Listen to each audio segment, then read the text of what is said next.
आज हम लोग इस वीडियो में देखेंगे शिक्षण योजना। इसमें सबसे पहले कलांश रहेगा। कलांश में 4 कॉलम रहेंगे। पहला कॉलम है दिनांक, दूसरा है कक्षा, तीसरा है विषय और चौथा है समय। इसमें कक्षा 5, विषय कलरों और समय रहेगा 35 से 40 मिनट। इसमें दिनांक हमें जिस डेट को पढ़ाना रहेगा हम क्लास में ये डेट डाल लेंगे। इसके बाद अगली हेडिंग आती है। पहली हेडिंग लर्निंग आउटकम।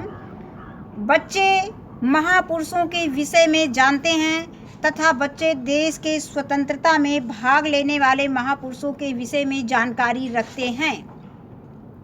दूसरी हेडिंग है प्रकरण सरदार वल्लभ भाई पटेल और तीसरी हेडिंग है, ये पाठ का नाम है सरदार वल्लभ भाई पटेल, जो पाठ हमें क्लास में पढ़ाना है।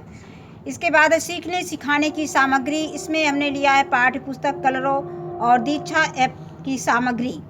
इसके बाद चौथी हेडिंग है सीखने सिखाने की प्रक्रिया गतिविधियाँ।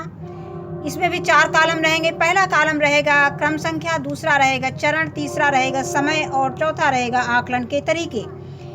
पहली हेडिंग है शिक्षण के शुरुआत में। इसके लिए समय निर्धारित है 5 मिनट और सहभागिता व प्रतिक्रिया द्वारा बच्चों का आकलन करेंगे। शिक्षक बच्चों को देश की आज़ादी में योगदान देने वाले कुछ महापुरुषों के विषय में बात करेंगे, यानी बच्चों से बात करेंगे उनके बारे में। इसके बाद है शिक्षण के मध्य में अगली हेडिंग।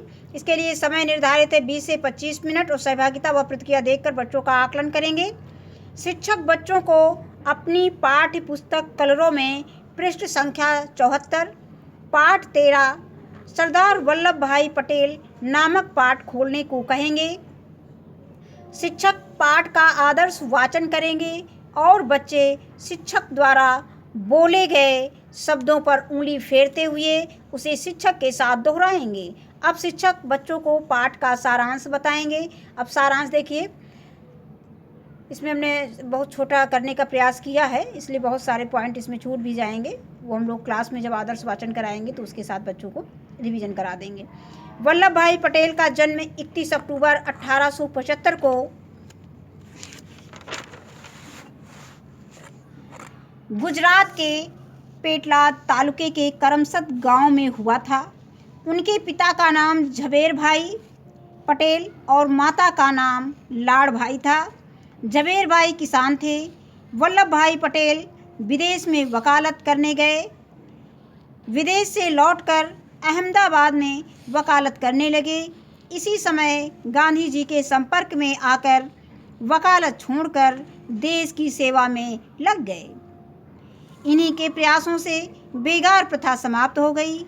1927 में वारदोली सत्याग्रह का नेतृत्व वल्लभ भाई पटेल ने किया।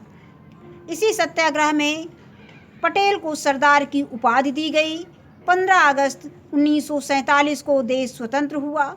सरदार पटेल भारत के उप प्रधानमंत्री बने। पटेल का सबसे महत्वपूर्ण कार्य लगभग 600 रियासतों को भारतीय संघ का अटूट अंग बनाकर भारत के मानचित्र को नवीन रूप प्रदान करना था। संपूर्ण भारत में एकता स्थापित हो गई, इसलिए उन्हें भारत का लौह पुरुष कहा जाता है। स्वतंत्रता प्राप्ति के पश्चात केवल 2.5 वर्ष ही सरदार वल्लभ भाई पटेल जीवित रहे।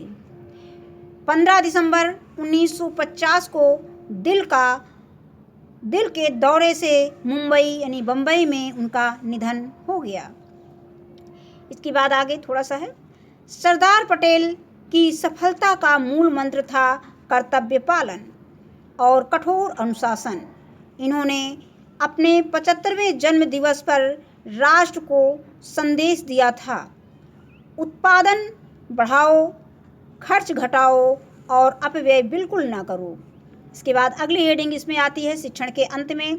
शिक्षक बच्चों से, इसके लिए समय निर्धारित है 10 मिनट, प्रश्नोत्तर द्वारा बच्चों का आकलन करेंगे। शिक्षक बच्चों से पाठ से संबंधित प्रश्न पूछेंगे।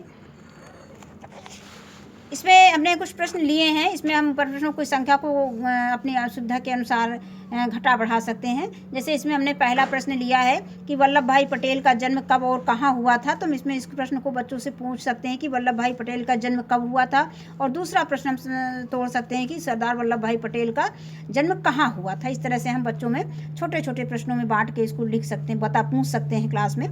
वारदोली का सत्याग्रह आंदोलन कब हुआ था, ये भी पूछ सकते हैं, एक प्रश्न बना सकते हैं। और फिर हमने एक लिया है कि वारदोली का सत्याग्रह आंदोलन क्यों हुआ। और तीसरा प्रश्न है वारदोली के सत्याग्रह आंदोलन में सरकार क्यों झुकी। और चौथा प्रश्न हमने लिया है वल्लभ भाई पटेल की देश को सबसे बड़ी देन क्या है। वही जो हमने बताया कि 600 रियासतों को उन्होंने एक किया, तो ये सबसे बड़ी देन थी। उपयुक्त प्रश्नों का उत्तर बच्चों द्वारा स्पष्ट न दे पाने पर शिक्षक उन्हें सही व स्पष्ट उत्तर देंगे, यानी बताएंगे। अगली हेडिंग इसमें आती है श्याम पट कार्य। शिक्षक श्याम पट पर कठिन शब्दों के अर्थ लिखेंगे और बच्चों को इसे अपनी कॉपी पर लिखने को कहेंगे। आगे आता है शब्द अर्थ। देशभक्त, देशभक्त मीन क्या होता है, देश के प्रति प्रेम और भक्ति भाव रखने वाला। सत्याग्रह मीन्स होता है सत्य के लिए आग्रह।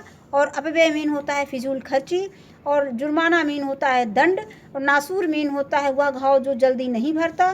गैर कानूनी मीन होता है नियम विरुद्ध, यानी नियम के विरुद्ध। और जायदाद मीन संपत्ति होता है। जन सेवा मीन जनता की सेवा। इसके बाद अगली हेडिंग आती है 5वीं हेडिंग प्रदत्त कार्य गृह कार्य असाइनमेंट। इसमें इसके लिए निर्धारित समय है 5 मिनट। और शिक्षक बच्चों को सरदार वल्लभ भाई पटेल का चित्र घर से बनाकर लाने को कहेंगे। और अंतिम हेडिंग है शिक्षण योजना की। इस शिक्षक की आगामी कार्य योजना। कक्षा शिक्षण के दौरान बच्चों के आकलन व फीडबैक में आई कठिनाइयों को ध्यान में रखते हुए शिक्षक आगामी कार्य योजना का निर्माण करेंगे। धन्यवाद।